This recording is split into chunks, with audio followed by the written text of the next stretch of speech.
Hi, you're listening to the Content Sells Podcast, a show all about how to create content to attract, convert, and keep your ideal clients. Welcome to episode 251. I'm here with my co-host, Michelle Falzon. Hey, Michelle. Hey, Suzi. It is great to be here for today's episode. And you know, this is a topic I know that you and I have helped many people inside our mastermind with, but I don't think we've ever talked about it on the show. I think you're right about that. And it really is something that we have a fair bit to say about. And that is how to put together a winning proposal. So if you're someone who makes proposals to clients, perhaps you sell high value products and services like solar installations or leadership consulting or interior design or custom software. A lot of service businesses use proposals. Just like there's a formula for a winning webinar or sales video or sales page, there's also a winning formula for sales proposals. Now, most businesses that we see are getting this wrong in some fairly important ways. So we wanted to address that. That's right. So we're going to take you through our best advice to up-level your proposals and win more of the projects that you're pitching more of the time. And look, even if you don't sell via proposal, don't turn us off, because the tips we're sharing can be mapped over to sales conversations and really any other parts of your marketing. So this episode has something for everyone. Now, proposals are such an important part of the sales process, but they don't always get the attention they deserve. They become these kind of documents that, we know we need to do to get something across the line, but they are a form of content marketing. Even if you don't think about them that way, they play a crucial role in the sales journey. But having said that, they're, as I said, not done well a lot of the time. Now, creating a proposal that hits all the points needed to be a winning proposal can be challenging, which is why we're going to walk you through the best practices for structuring, styling, and presenting proposals effectively. And we're pulling in insights from the real world feedback that we've actually given the women in our mastermind. Right. And when we looked at that feedback, we saw that there were some key kind of areas that the feedback has been generally grouped into over time. So first, we're going to dig into the need to shift your mindset around your proposal and what it looks like to actually shift your mindset, what you might be doing right now or thinking right now, and what you might need to rewire a bit of your thinking around. Second, we're going to share our recommended structure for a winning proposal. You're going to love that. And then we'll talk about the importance of the visual aspect of your proposal, how it looks, and also the role of visual storytelling. Next, we're going to share our best advice for building trust and the optimal tone to take with your proposal. And then it's time to dig into actually presenting the proposal and why you want to do that live and in real time, and never just email the file over to your client. And then finally, we've got some tips for making sure your offer is clear and that you've reduced any of the barriers to someone buying from you, because oftentimes we can put those barriers in without knowing it. And so we've got a free download that summarizes this winning proposal framework for you. It's going to come with this episode. And we've got so much good stuff to share when we kind of categorized all of this that we realized, hey, you know what? This could be a couple of episodes. So we're going to give you the first couple of these pieces today, and then we're going to follow that up with a follow-up episode where we're going to give you the second half of all of these great tips and ideas for creating a winning proposal. And I'm very excited about these two episodes because there are so many businesses that could just get so many more clients over the line if they just made some of the tweaks that we're going to give you between this episode and the next one. And the handy guide is going to be really useful for you too, as you start to modify existing proposals, or the next time you create one, you can follow those guidelines. So stay tuned for the link to that and all the other resources we mentioned in today's episode, which I'll share a little later on. So we want to start with shifting your mindset around your proposals. So we want to reframe the proposal as a continuation of the sales conversation, not just a formal document with a price tag on it. But here's the thing. What we've found speaking with and helping hundreds of small business owners is that they often underestimate the proposal itself.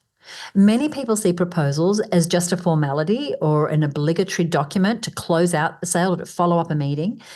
It's more often than not seen either as a quick write-up that needs to include a few details, a price, a signature line, nothing more. Or it's a really dense, hard to read, overly complex, dry and boring document that's almost impossible to understand.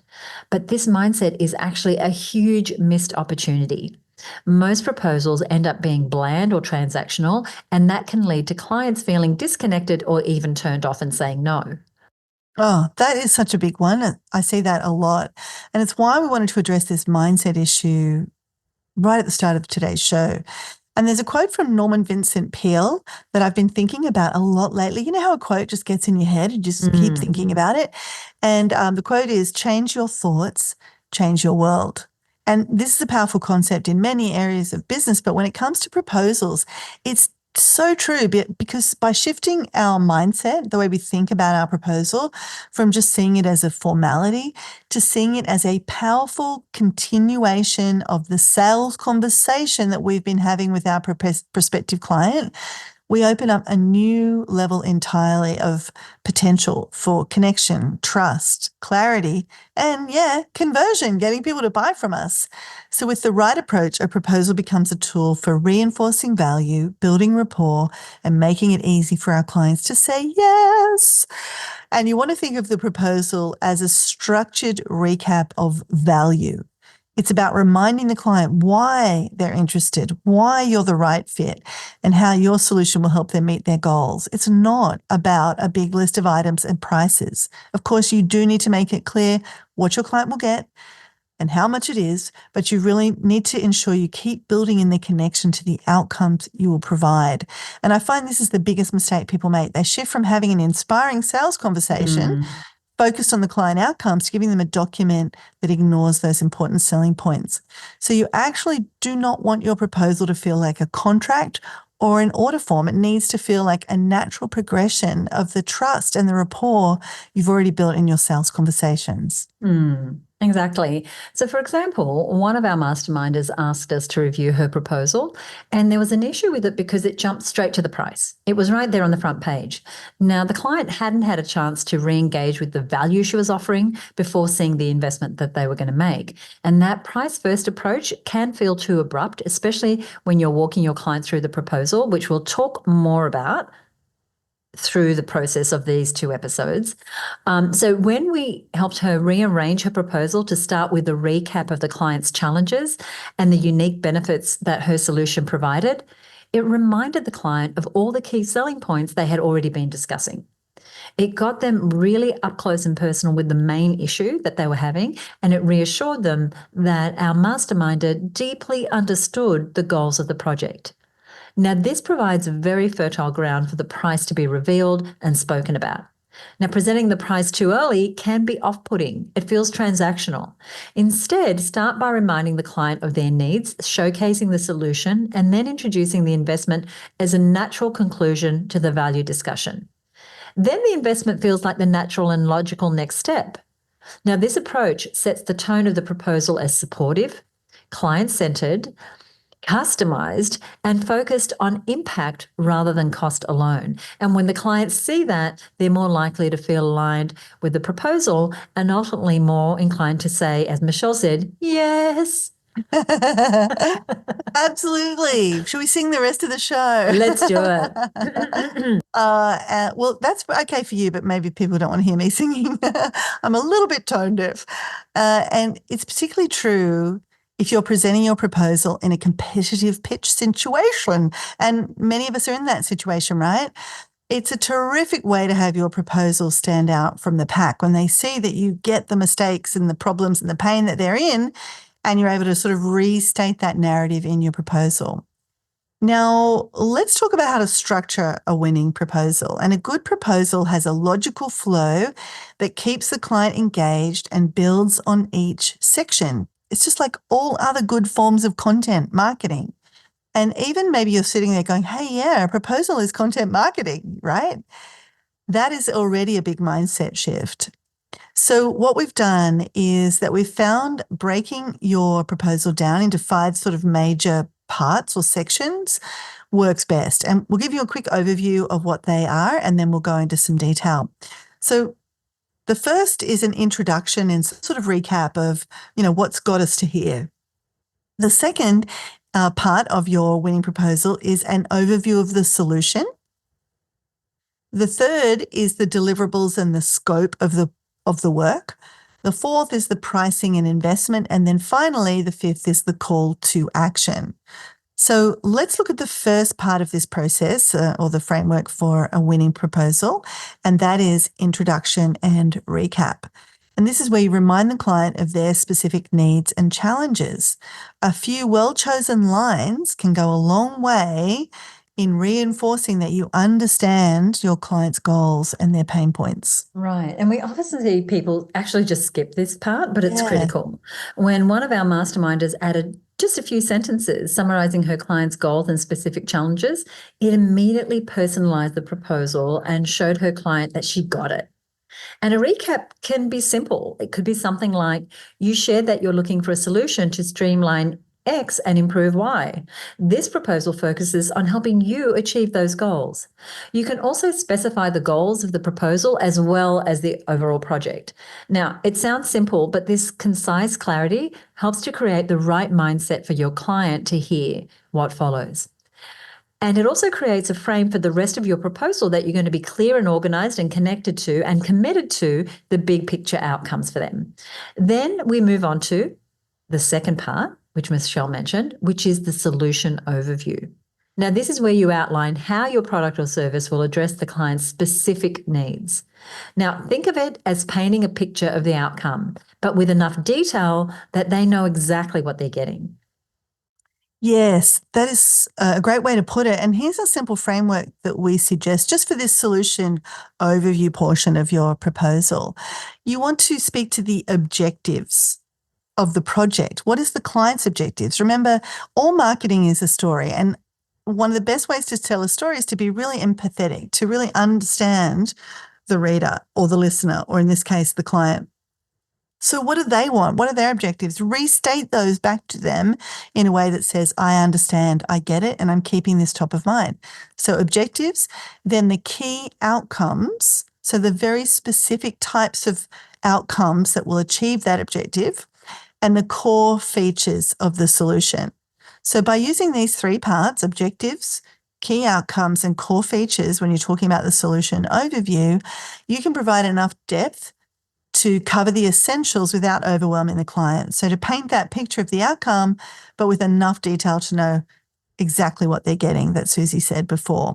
So first state the main objective of your solution, why it's the right fit for their goals. Then list the key outcomes you expect the client to achieve. This keeps the focus on what they'll gain from your solution. And then finally, identify the core features that makes those outcomes possible. Instead of, which we see most people do, listing a bunch of features that aren't necessarily linked to the key outcomes and benefits. So let's give you an example. I always love to hear an example.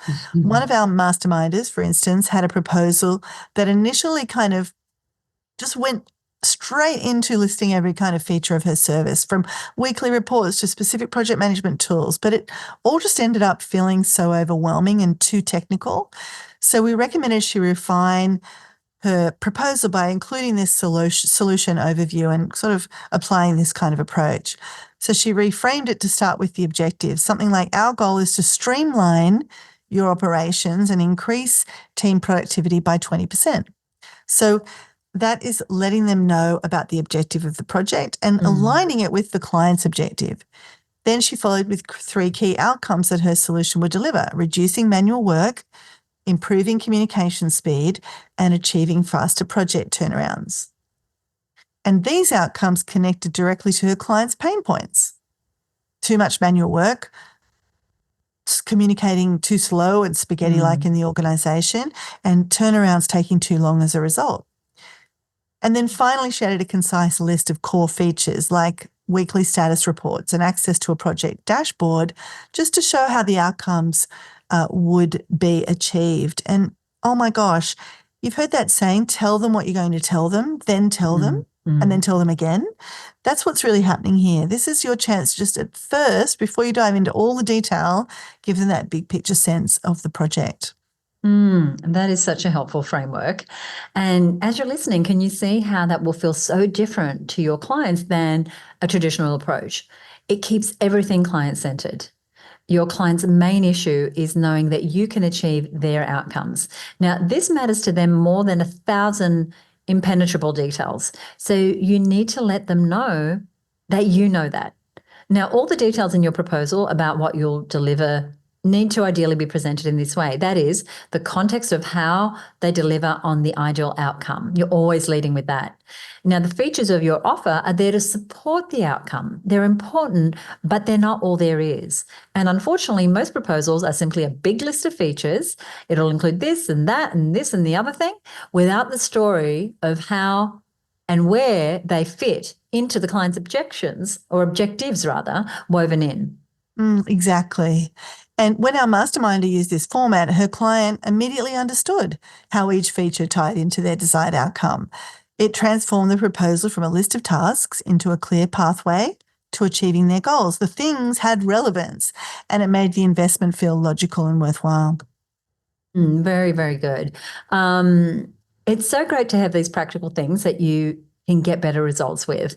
Now, let's get into the next part of your proposal structure, which is the deliverables and the scope. Now, this is where you can get more specific, but keep it really organized. So avoid overwhelming the client with a wall of text. For one of our masterminders, we suggested breaking her list into bite-sized bullet points, which made it feel clear and accessible, easier to scan. Clients shouldn't feel bogged down by this section or, have their eyes rolling in the back of their head. They should feel excited and reassured. And now, as you outline the deliverables and the scope for your proposal, this is where you outline exactly what the client will receive, providing the specifics they need to feel clear and confident about your offer. Plus, this is a central part of the proposal to protect both you and the client so that you're both clear on what's included and what is definitely not included. And you want to do that in a way that feels clear and reassuring versus feeling adamant and inflexible. So to help you, we've suggested an easy framework for outlining your deliverables and scope. And it goes like this. You want to list the essentials, the extras, and the boundaries. So the essentials, this is where you list the core deliverables that are fundamental to your offer. These should be the main components of your service or the non-negotiables. The extras are the added value elements that support the main deliverables but aren't essential. They help clients feel like they're getting that little bit more, but they're not the primary focus. And then the boundaries. It's just as important to clarify what's not included because this can prevent misunderstandings and it keeps the scope manageable for you. Right. And so, for example, one of our masterminders had a deliverable section that initially looked like another one of those long continuous lists. It was about 2 pages of bullet points. It was dense, and she risked her clients feeling lost in all the details or also getting kind of caught up on details here and there. So we suggested she structure her section a bit more sort of grouped together. And this essentials, extras, and boundaries approach can really help you to do this, to make it feel less like this big wall of stuff. So under the essentials, she could have listed like her main deliverables, like weekly coaching sessions, monthly strategy reviews, access to client resources. And she could keep this to the 5 or 6 high impact items that were central to the client's success. Now, she might have sub bullets onto that and sort of group some things together, but it's really powerful that we think about how we're organizing this information so it really feels cohesive. Because how we show up on the page on our proposal is indicating to our clients how we're going to be to work with. So we've got these essential things that we lead with, that we think about how we've organized them. And then under extras, she could have added things like the quarterly bonus workshop or priority email support, these valuable but non-essential add-ons that rounded out the offer, had the client feel, wow, these are really additional extra things that you're including. Because, when you just put 5 or 6 more things into the main list, they just get lost. But if you can position them as extra things that you're going to bonus in or add in, whatever language might be appropriate, then it feels like, oh, wow, this is really cool. And then finally, the boundaries could have helped her define what wasn't included. So she could have added a brief statement like project management services and third-party fees are not included. And by setting these boundaries, we help our clients to see exactly what to expect. So when you can do that for your prospective clients, they're going to appreciate the clarity and the care with which you've outlined your offer. And Suzi, have you ever got a proposal that's just like a big mishmash of stuff? Yeah, my eyes just glaze over. It's like it's too much data. It's not usually well presented. I love the idea that, there's some extras, just all this matters because this is content. This show is called Content Sells. Your proposal is content that can sell when it's structured correctly and following this framework. Because this approach gives clients a clear sense of what they're getting, what we've just talked about, without needing to sift through this endless list. And when we look at this framework, it's about being transparent and setting expectation so the client feels two things: excited and also reassured. And it's okay to have several bullet points under each section, especially if you have a product or service that's more technical in nature. Excuse me, for example, Chantel Gilbert of Blue Gum Electrical is often making proposals outlining solar systems, and she needs to get into very specific detail about the essentials and the extras, but she uses bullet points, and by organizing it this way, she can put forward highly detailed proposals that also feel organized and compelling for the client. And we will talk about the presentation a little later. This structure also subtly communicates your professionalism. You're thoughtful about how you're presenting information, and that builds confidence. So remember, when you're outlining your deliverables and the scope, break it down. Start with the essentials that define the offer, add a few extra items to show added value, and clarify the boundaries so that clients know what's outside the scope. This structure keeps the deliverables from feeling like a wall of text and makes each part of the offer feel very intentional and impactful. Absolutely. And we're making great progress as we think about the structure of our proposal. So we've got our introduction and recap, then our solution overview, then our deliverables and scope. And then next is the pricing and investment part of your proposal. And here's where you bring in the cost, the investment. But again, frame it around the value that you are delivering. So one masterminder we work with tied the price to the outcomes in a way that felt natural. Like, for example, for an investment of $5,000, you're gaining a solution designed to help you achieve, and then insert the outcome there. And this way, you're reinforcing that this is a valuable, intentional investment. It's not just $5,000. The cost is $5,000. For an investment of $5,000, you're gaining a solution designed to help you reduce staff costs by 20%, help you get to market 60% faster, help you reduce staff turnover, or whatever those things are that have a financial cost to the business. And if you have an offer, not everyone does, but if you have an offer that can lend itself to being able to calculate the actual cost of that, then you can figure out the ROI, that is the return on investment, ROI. And if you've got a product that lends itself to that, here on the part where you're explaining the investment is a great place to do that. So for example, Chantel Gilbert, who Suzi just mentioned, she has a type of product that lends itself to this. She can calculate the potential electricity bill savings over the next 10 years. And so she can show a calculation in her proposal that reveals how the cost of the solar installation is a good investment. Over 10 years, you're going to save X dollars, and the investment's only Y dollars. That means you're going to be in front this many dollars. And if you fund it over that 10 years, you're going to be in front right from day one. I love that. I love that. That's a great distinction, just that for the investment of, and then what the outcome is. Now, I want to talk about pricing and how it's positioned. Now, in Australia, businesses must display prices that include all taxes and fees, so it needs to be obvious to the client. So that means that the total price presented to consumers really should be GST inclusive. If you go to the ACCC site, that's what it says.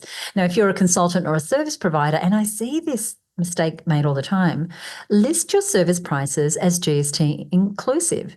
Now, this ensures transparency and compliance and provides clarity to clients around the total cost of your services. So build it into your pricing, right? Rather than saying a price and then you go, oh, plus GST, just build it in. They get one clear price. They know how that fits in with their budget. If you sell physical products, the displayed price must also be GST inclusive. And it's not mandatory to show the GST component on price tags or shelf labels. Many businesses show it, however, to let the clients know how the price is broken up.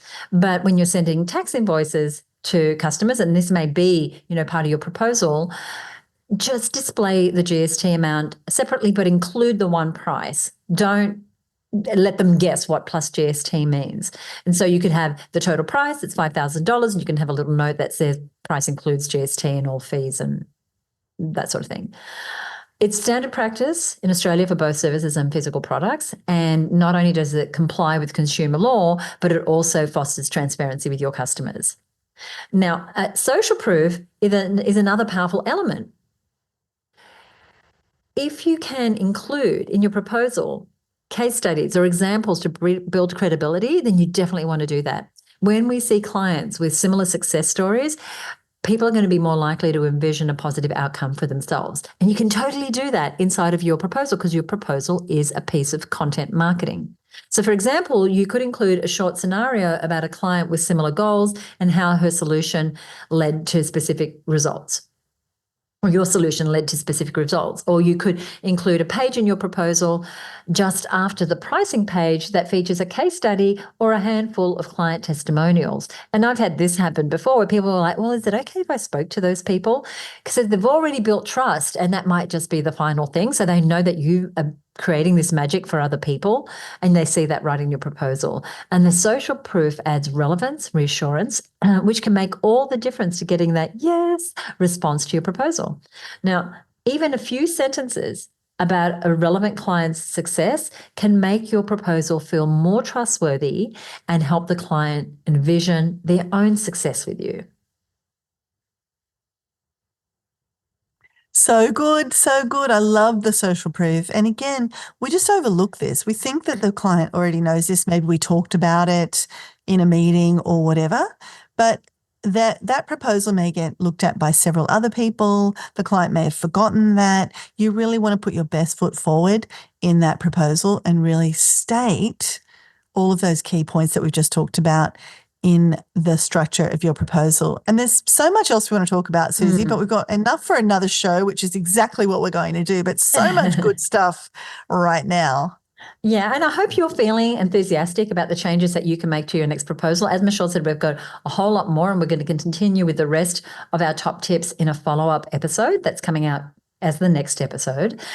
So far, we've heard about how we need to start by changing our mindset and reframing the proposal as a continuation of the sales conversation. We then covered structuring your proposal, and we took you through the 5 things that we recommend that you have in every proposal. And a reminder, we've got the checklist for you as a free download, which we'll share with you, and I'll give you the details of that in just a moment. And in that, you will see some of the things that we're going to cover in the next episode, but it doesn't matter. We really want you to tune in because there's especially one big mistake people make when presenting their proposal that is kind of like, when you hear it, it's going to be like, oh my gosh, okay, I never thought of that. So we're going to talk about the power of presentation in the next episode, including talking about visuals to create a clean, engaging flow aligned with your brand. We're also going to cover the language and tone of your proposal, using assumptive language and clarity to encourage action without it feeling like a whole lot of pressure. Finally, we're going to highlight the benefits of presenting your proposal live, addressing objections in real time, and adding final touches to reduce barriers. Very exciting. We're just teasing everybody now. Yeah, we are. We totally are. And we'd love to hear your proposal tips. Like, if you're out there right now putting proposals into the world, maybe you're saying, oh, there's one other thing that's absolutely fantastic. Let's share it inside the Content Sales community. Or maybe you go and adopt some of these changes and you've got a proposal you're working on right now, and maybe it helps you to win more clients. We want to know. Please share with us what's working for you from the show. And to do that, the best place to do it is over on our Facebook page. And all you've got to do is search Content Sales on Facebook. You'll find our page there and you can make a comment. We absolutely love interacting with you there. So we do want to hear how you're going with your proposals. Absolutely. So do tell us. We do love to hear. Now, we've got all the links and resources mentioned here in this episode, including the brand new free download, which is the winning proposal structure for you, and you can get it over on our show notes. I'm going to give you the link to that in just a moment. But first, what I want to do is I want to thank one of our masterminders who is a longtime listener of the show and has left us this review. Her name is Chandra Moran. She's got a business called the Transit Lounge, and she works with women who have a service-based side business who want to grow it into a viable full-time business, and she helps them do that through private coaching and her side business growth group, which is called Women in Transit. Now, she was listening to an episode called 5 Numbers to Track for Sales Funnel Success. And she said, that was another fab episode. Thank you, Chandra. Thank you so much for listening, and we're glad you enjoyed it. We hope you enjoyed this one just as much as well, and we really appreciate you leaving a comment. We're going to put a link to Chandra's work inside of our show notes. We're also going to put a link to anything we mentioned here on the show, and you're going to find those show notes over at herbusiness.com/winning proposals. That's herbusiness.com/winning proposals. That's what we have for you today. Go ahead and pick up your download, get in touch with us, let us know what you're doing that's working. Michelle, is there anything you want to say before we go today? That 5 numbers to track for sales funnel success has just got so many comments. Yes. If you're not listened to it yet, go back and check it out because it really is a good one. You don't have to track 1 million metrics. You just have to track 5. And I hope you're perched and ready for the next episode where we're going to continue the winning proposal story. That is coming up next. Thank you so much for listening. We'll see you next time right here on the Content Skills Podcast. Bye for now.